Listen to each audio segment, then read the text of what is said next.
I'm Kristen Whipple here with Brian Spain of Lakeside Realty. Hey Kristen, for today's video, I thought it would be really interesting to talk about interest rates.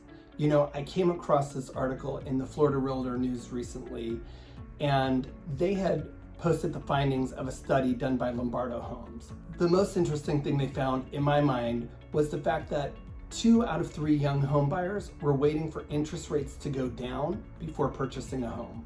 Wow, that's pretty incredible, seeing that we're at historical lows in our interest rates. That's right.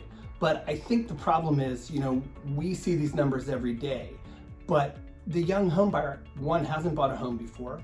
You know, they don't know all the terms we use. They don't know the history of interest rates.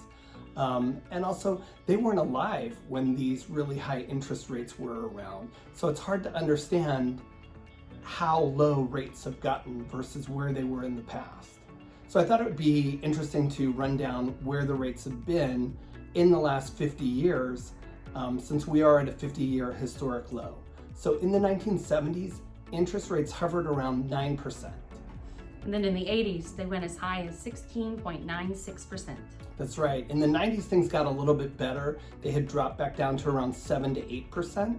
And then in the 2000s, anywhere between 5 and 6%.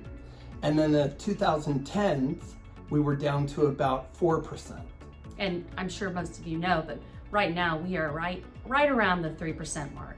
That's right. It's gone up a little bit from the historic lows in the 2s, but we're still super low, much lower than we've been in 50 years. So my advice would be, you know, if you're waiting for rates to go down, they might come down a little bit, but nothing significant. Chances are greater that rates might rise in the near future. So if you're interested in home ownership and you want to know a little bit more about what these low interest rates would do for you, it would be a great time to reach out and have that short conversation with your mortgage broker. And we have a lot of great resources and names we can share with you. That's right. Another really interesting thing in the article was that 1 in 4 young home buyers underestimated their home buying power by around $150,000. So buying power, what does that term mean? Well, Kristen, basically it means that these young home buyers thought, you know, I could probably afford a home that's $200,000, but really when they ran the numbers with their mortgage broker and saw what their payment was and their credit and all of that, you know, they were actually able to buy something up to $350,000, $150,000 more.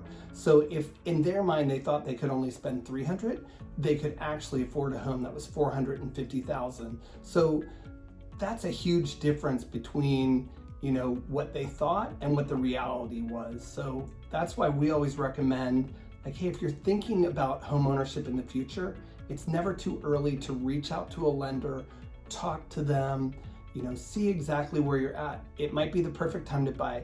It might not be the perfect time to buy for you, but what you'll do is you'll learn, you'll be educated, and you'll know what you need to do to get everything in a row and aligned for your future purchase.